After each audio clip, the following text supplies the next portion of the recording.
first joined my gang when I was approximately 13. So in my neighborhood, we all knew each other. So you come through elementary school together, you come through middle school, not necessarily high school. So I was already kind of affiliated with my gang coming out of the 6th grade, and I joined when I was about 7th grade. You know, the youngest of gang members, it's almost an evolution where you start out by doing simple things in the gang, like tagging, being a lookout, dealing drugs, and then it generally progresses to, you know, we see it to stealing cars, breaking into houses, carrying guns, and then you graduate to the real hardcore guys who are obviously doing robberies and murders and shootings and things like that. The media portrayal of street gangs tends to be one of either demonization or sort of glorification, sensationalistic. They focus on street gangs when there's some kind of problem. There's a drive-by shooting, or they're extorting money, or robbery. The crimes or the violence is what they focus on. And indeed, a lot of street gangs and street gang members are involved in serious crime and violence.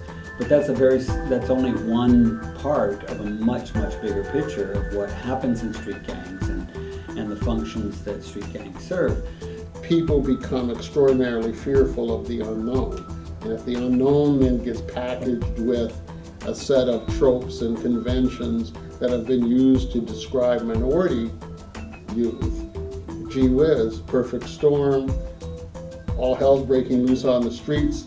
The number one job is to protect. And so let's round them up, let's put them in jail, let's give them the harshest penalties we can.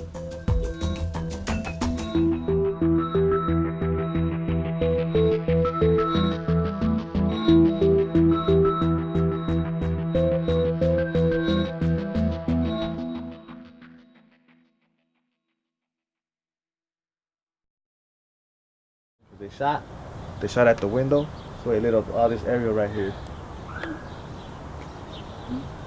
Yeah. How old were you? I was like, I think I was 3 already. I think at that time, I was 3 already. 3 years old. Because I remember my mom was still painting with my brother, so I was 3. So tell me, like, what were the worst years for violence around here? The worst year for violence? Like in the early 90s, mid 90s. Yeah. That's when the whole war was going on with 2 different neighborhoods inside the projects. You know, there was like cars being blown up, people shooting at each other from the windows. When I started, I came on the job in the summer of '96, and you know, it was kind of like the movies. You drive down the street and there's, you know, 3, 4, 5 gang members hanging out in particular neighborhoods. You know, they'd walk around really without any fear of anybody.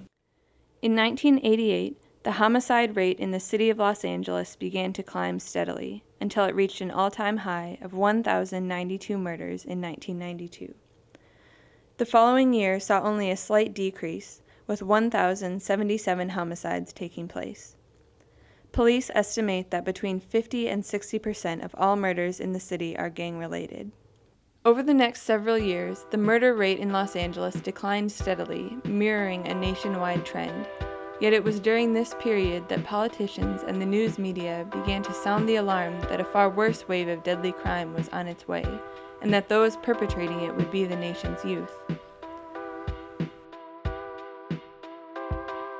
One of the loudest and most influential voices was that of John DiIulio, a criminologist at Princeton University. In an article that appeared in the Weekly Standard on November 27, 1995, DiIulio coined the term that would, in the years to follow, become the main buzzword for the societal panic over juvenile crime: super predators. On the horizon, he wrote, are tens of thousands of severely morally impoverished juvenile super predators. They are perfectly capable of committing the most heinous acts of physical violence for the most trivial reasons. In prison or out, the things that super predators get by their criminal behavior, sex, drugs, money, are their own immediate rewards. Nothing else matters to them.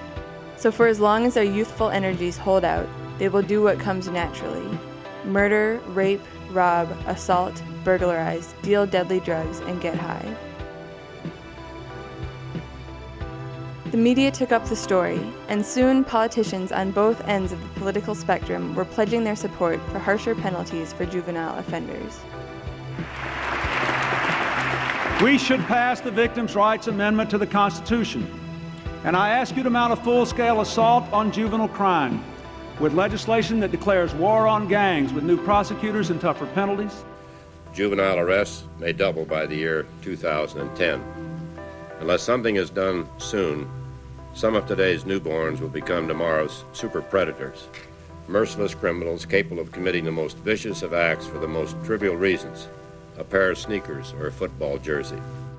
This whole concept came from a book by a guy named John DeLulio, who was at Princeton at the time, and in part J.P. Wilson, where they were arguing that what had happened in the 90s was that gangs and crack cocaine had created these youth super predators, these young people, teenagers, who were lurking around every corner, waiting to rob you, steal from you, violently assault you, and that we ought to be fearful of them, and that because they were the children of the baby boom, there was going to be a surge or a bulge in the number of them.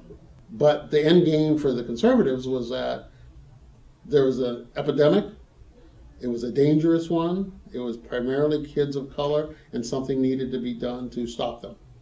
And so state after state started passing laws that had harsher and harsher elements in terms of the treatments of juveniles. In California, former Governor Pete Wilson drafted Proposition 21, also known as the Gang Violence and Juvenile Crime Prevention Act. It was to serve as an amendment to an earlier piece of legislation enacted by the California legislature in 1988, the Street Terrorism Enforcement and Prevention Act, often referred to as the STEP Act.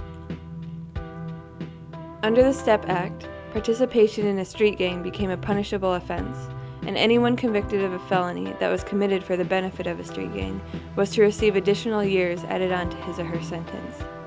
Under the STEP Act's terms, the length of these sentencing enhancements could extend up to 3 years beyond the sentence awarded for the underlying felony. With Wilson's proposed amendment, however, someone who committed a crime for the benefit of a street gang could have up to 10 years added on to his or her sentence.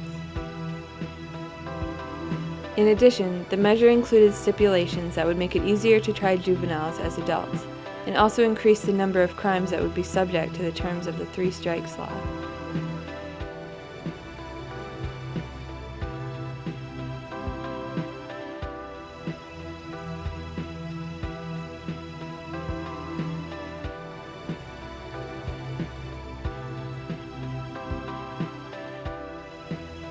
On March 7th of 2000, Proposition 21 went before California voters, where it passed, earning 62% of the popular vote. In a 2011 article published in the Journal of the Institute of Justice and International Studies, authors Beth Caldwell and Ellen C. Caldwell assert that the measure was able to win a majority of the vote, despite the fact that its backers did not invest in an advertising campaign. In contrast to other initiative campaigns where, Pete Wilson himself invested funding in getting the word out through commercials, for Proposition 21 there was virtually no advertising. And I think the reason for that is that it wasn't even necessary. The media had already sort of imprinted these images that made people sort of associate juveniles with crime and created this sort of almost hysteria that juvenile crime was on the rise. These kids are getting more and more violent. There was this widespread fear that I think had permeated society so much that there wasn't even a need for advertising. People would just read, the Juvenile Crime Initiative, or I forget exactly what it was called, the Gang Violence and Juvenile Crime Initiative, and just seeing those trigger words, gang and juvenile, was enough to make people say, oh yes, we need to get tougher on crime. The news accounts, both of juvenile crime and adult crime, were dominated, and still to this day dominated, by the old concept that if it bleeds, it leads. So showing crime scenes, police tape, investigators, bodies in the street, gang perpetrators as suspects, is eye-catching And if the goal of television news, of television more generally, is to get eyeballs to the screen, then this is unfortunately the way it's done in this country. So the relationship to legislation and initiatives like Proposition 21 at the time were in direct response to the fear being generated by these if it bleeds, it leads news stories about teenage predators in particular. When journalists are doing stories about street gangs, they tend to rely on law enforcement or former gang members for information about the gang, which can often be distorted. Former gang members might exaggerate the role that they played in the gang or how notorious their particular gang is. Thomas Ward is a professor of anthropology at the University of Southern California. As part of a research project, he spent 8 years hanging out with members of the MS-13 street gang in Los Angeles, and another 8 years conducting follow-up interviews with some of the members. In his view, the news accounts of gang life are often far removed from the reality. And so the real picture of street gangs rarely enters the news or media in film and television. Because the reality is that most of what street gang members do is hang out on street corners and shoot the breeze instead of shooting somebody else. And it's incredibly boring. And so news does not cover really boring, normalized activities. And so they focus on the worst of gang crimes and violence.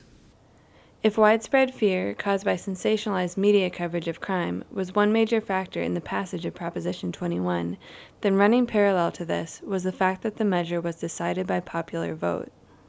Currently, California is one of 19 states that allow citizens to propose changes to either state statutes or the state constitution using a system known as the direct initiative process. Under this system, anyone wishing to create a change to the law has only to collect a certain number of signatures in support of their proposition. Once this has been achieved, the measure will be put on the ballot to be decided by popular vote. It seemed to me like the initiative process was sort of a way that people with people's misperceptions and fears could really have tangible political results. So like Proposition 21, for example, had lots and lots of changes to the law. I mean, it's pages and pages long of changes that even practicing attorneys who don't specialize in juvenile justice would probably have a difficult time understanding because there were so many changes to the law. And the average voter doesn't read the text of the law, maybe doesn't even read the sort of legislative analyst summary, is just looking at this one-liner, let's get tougher on juveniles and gang members. And, so that's something that, based on people's sort of sometimes misperceptions, that's something that people wanted to support, I think, without even really understanding what the changes to the law would actually be. Thanks to Proposition 21, many of the protections afforded to juvenile offenders in California have disappeared, and lengthy prison terms for juveniles and gang members have become not only easier for judges to award, but, in some cases, mandatory. Yeah, it's hard to really identify the effects of Proposition 21 because there were actually so many changes that it brought about. It lumped together two completely different areas of criminal law, so it made a bunch of changes to juvenile delinquency law, and then it also made a lot of changes to gang sentencing laws that would apply to juveniles and adults.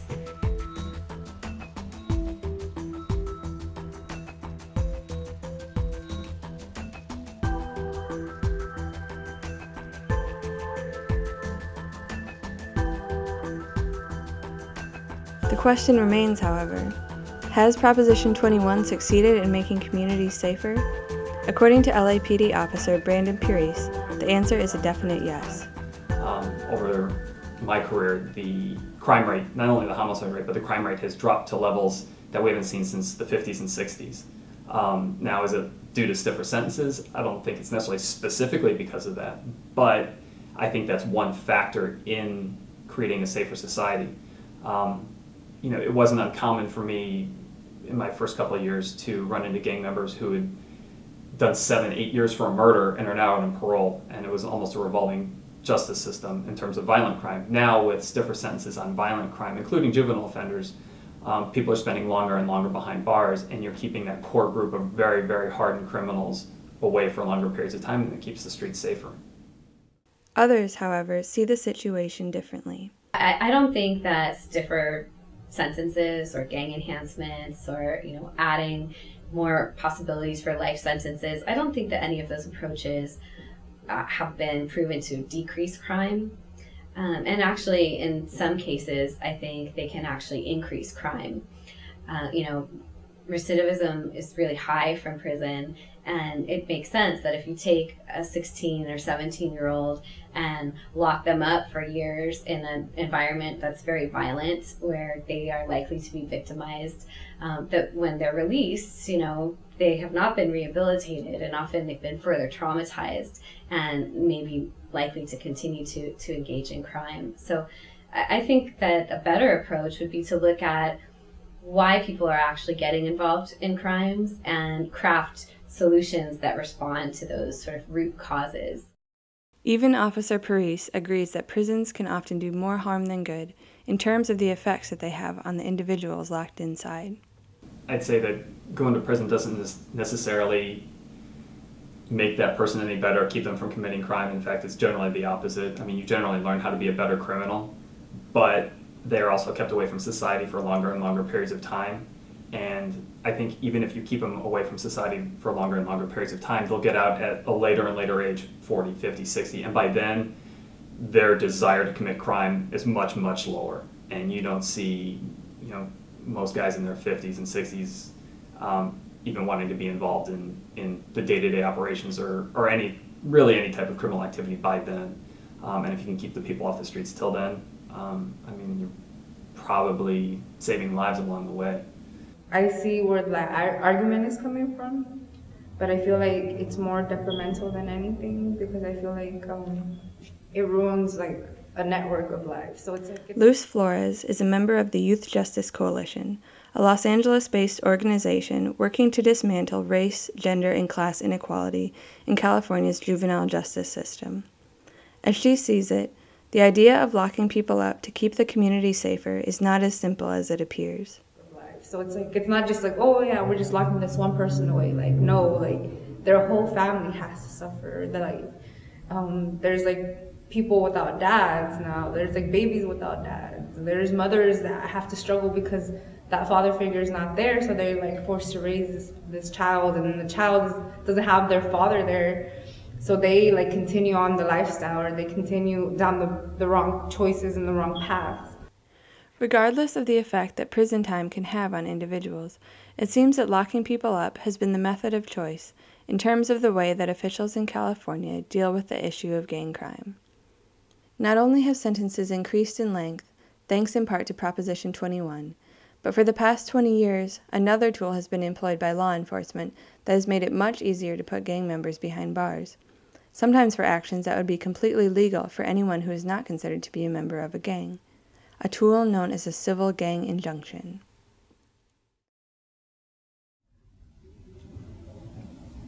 I got stuck with a gang injunction about 4 years ago, and it sucked. It changed my life. Like, I knew that I didn't fully understand what it was. I had an idea of what it was, but I didn't really fully understand it the way I understand it now. So, but when I got started with it, I knew that I couldn't talk to certain people anymore. I knew I couldn't be outside past 10 o'clock.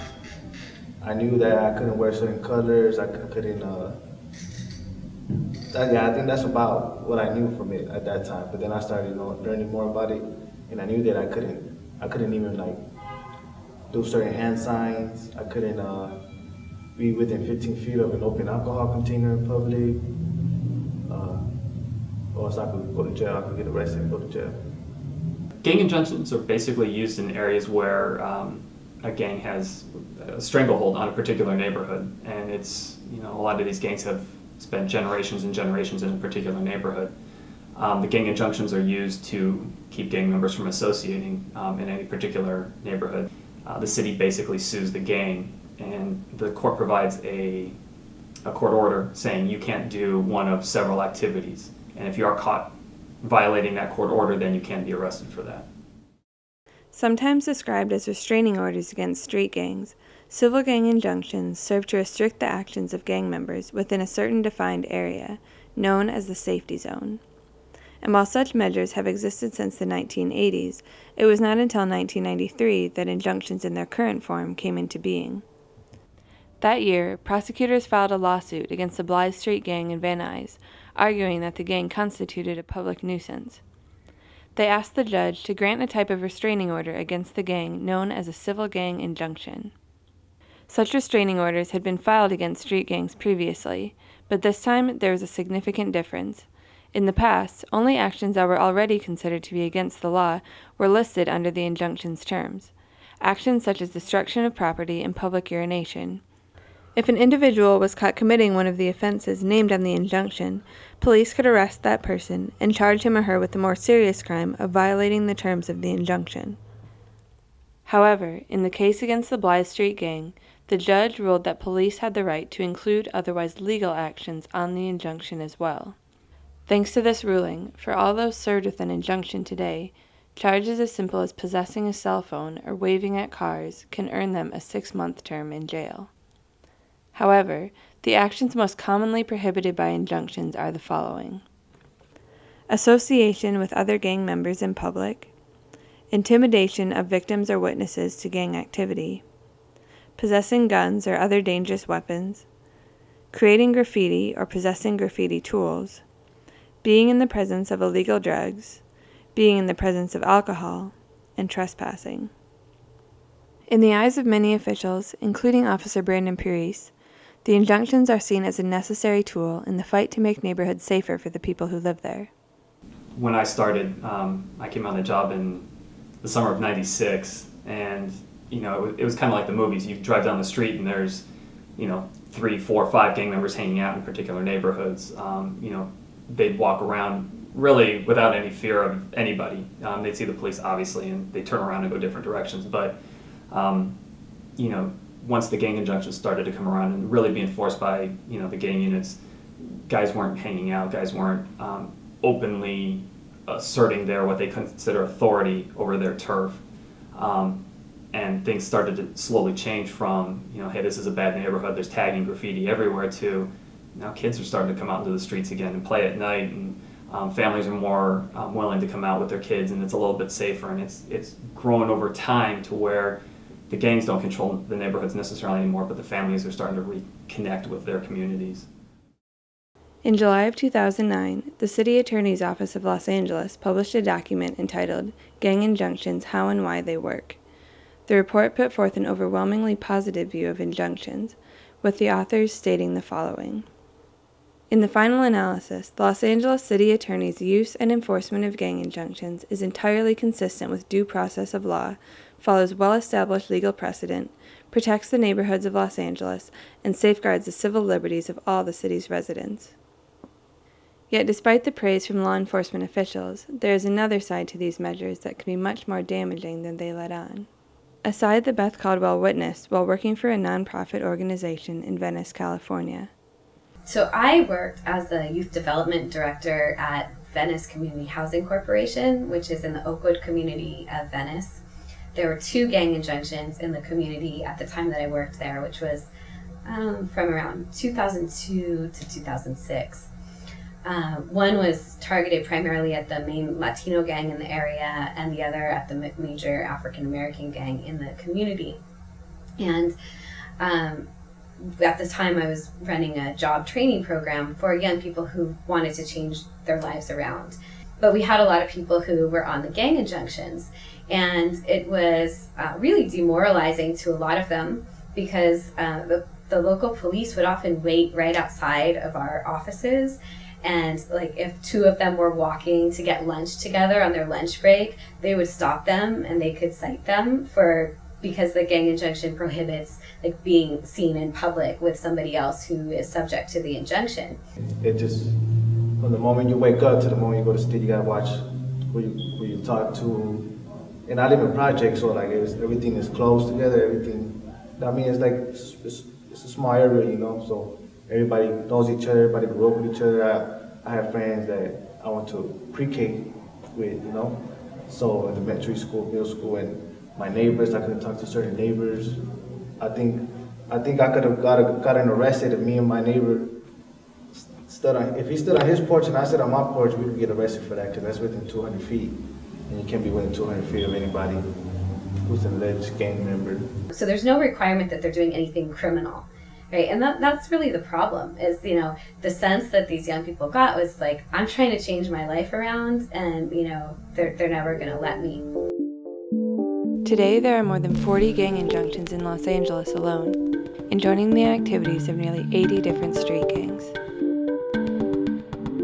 I think what's caused gang injunctions to be problematic may have been serving people that, or I'm sorry, the individual may not have necessarily felt they deserved to have been served with a gang injunction. Maybe they weren't, in their opinion, the most active gang member. They weren't out there committing as many crimes as maybe some of these others. I think that the number of people that were added may have been too many.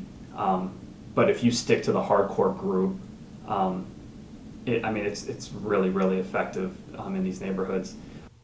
But in practice, gang injunctions often don't stick to the hardcore members.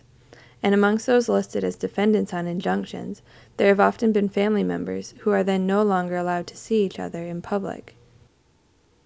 It's an issue that is encountered often at Homeboy Industries, a gang intervention center located in downtown Los Angeles. One of the employees there is Jose Asuna, who serves as the Director of Employment Services for Homeboy. But as a former gang member himself, the issues surrounding gang injunctions have long been personal ones for him. So, you know, my son got put on a gang injunction simply because he was driving in a car with me. So I was already on a gang injunction, so they had already identified me as an active gang member. And because he was in the vehicle with me, it didn't matter whether he was my son or not.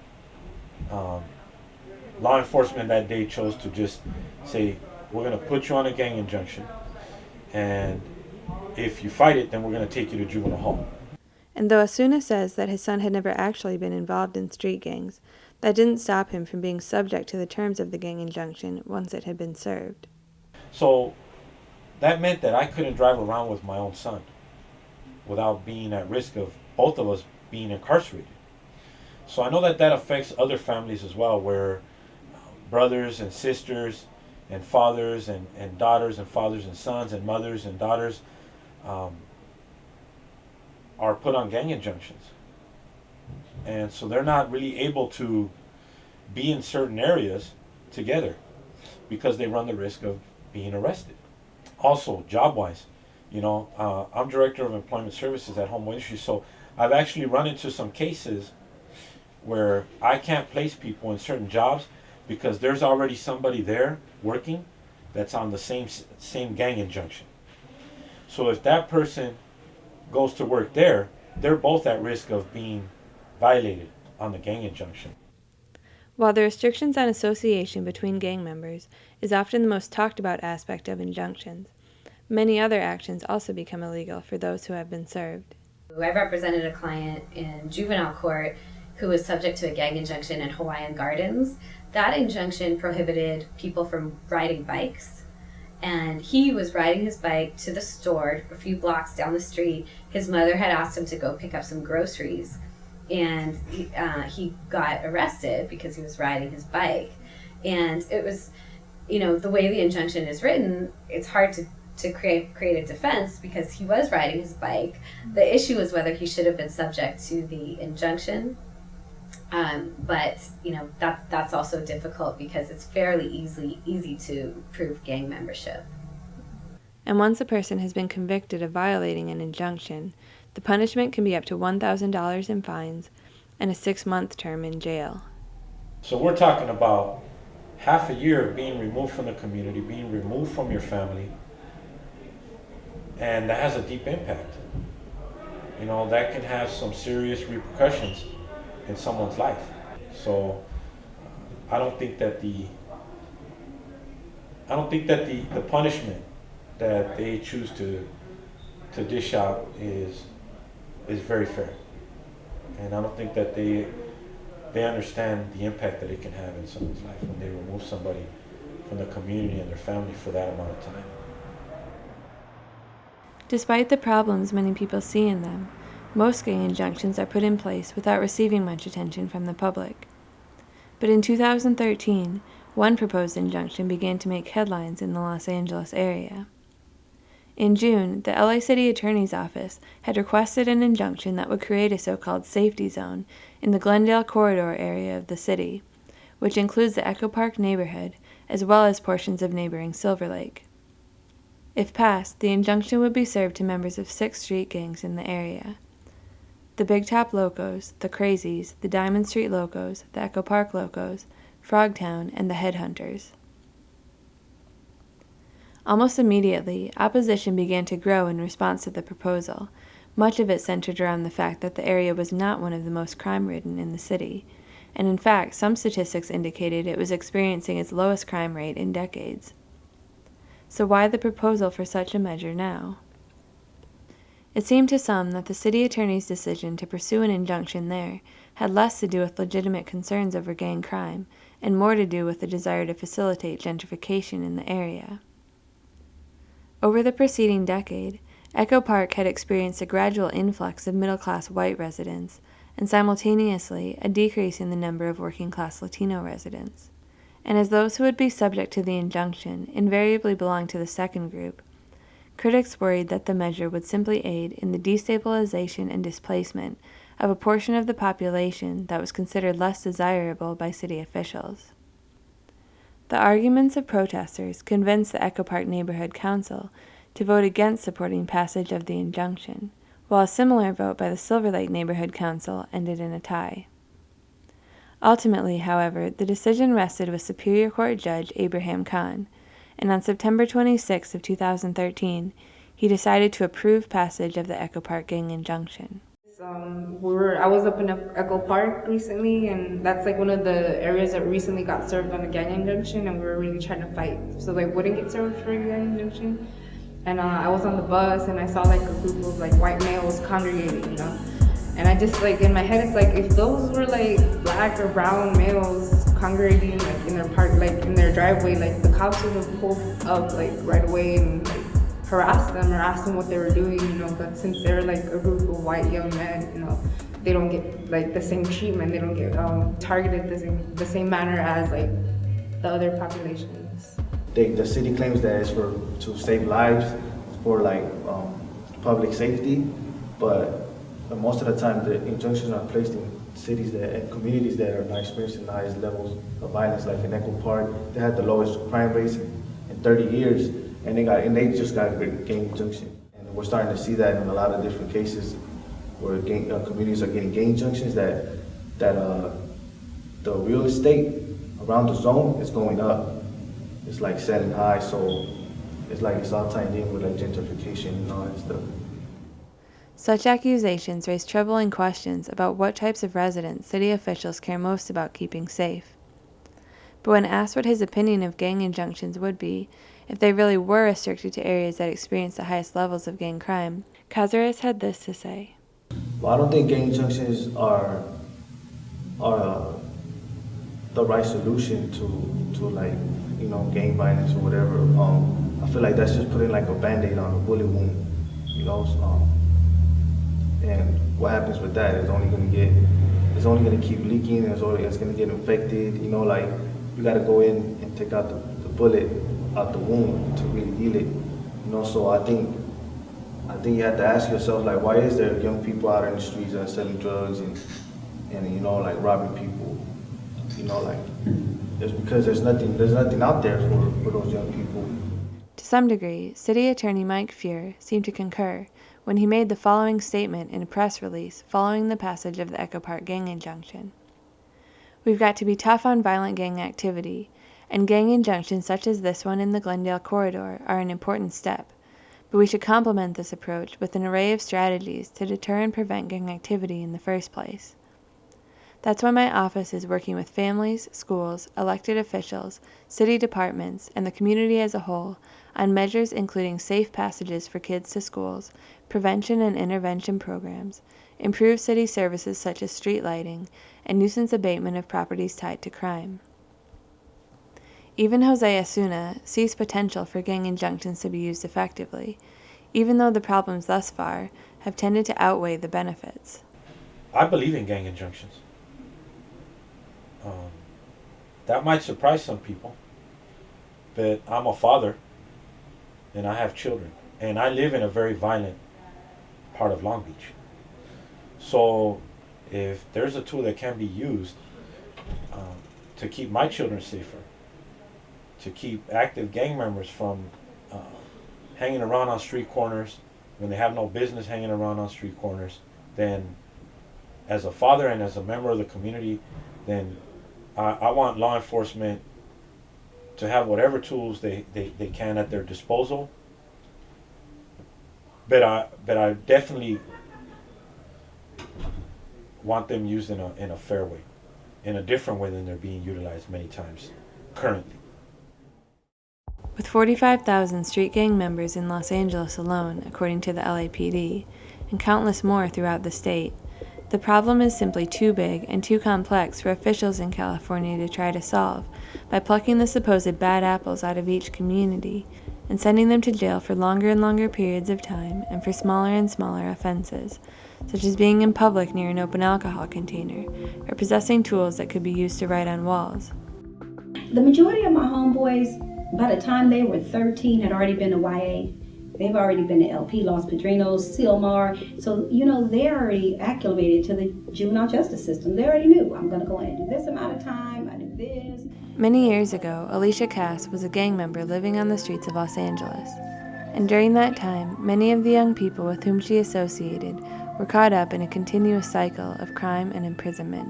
So, they already knew. So a lot of them, like I said, by the time they were in middle school, had already done jail time. And by the time they were adults, and most definitely had already done a lot of prison time. And they just knew it was part of the game. You go in there, you pull your couple of years, you come out. So, it was kind of accepted. This is what we do. This is how we live. And then prison is a whole other system in itself regarding gangs. And then they come out, they come home, and then the cycle starts all over again.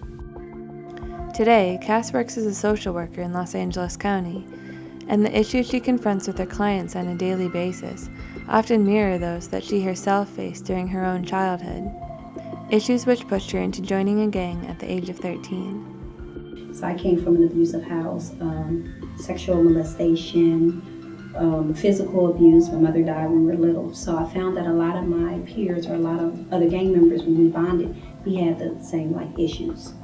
And the gang was like family. So you figure you're living in an abusive household, an abusive parent, and then you have these same people that's on the outside that's welcoming you in, and you're a part of their family. My logic was, why stay home and be abused? I can go on the street and be abused. I didn't join a gang because I wanted to commit a crime. I joined a gang because I was seeking family, structure, attention, love.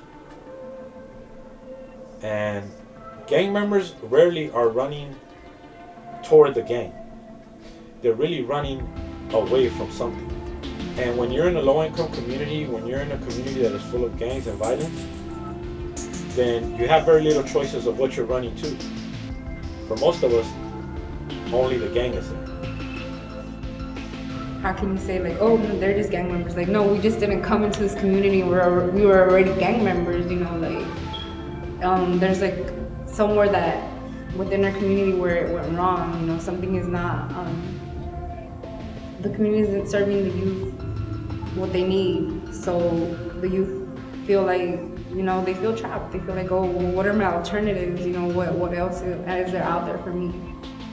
So until they go back and they fix the heart of the matter and they look at these gang members as people, things that happened to them as children, something happened to make them involved. They just didn't wake up killers. They didn't wake up thieves. We didn't wake up decide we just want to sell dope because we're bored. We're hungry. We have to survive out there in the streets. And so until they do that, they're always going to have a generation of gang members. So until they fix the heart of the community and go back and look at the heart of the kids and help families, they'll always have gang members. So they'll just keep locking up generation after generation, and they'll keep springing up and springing up.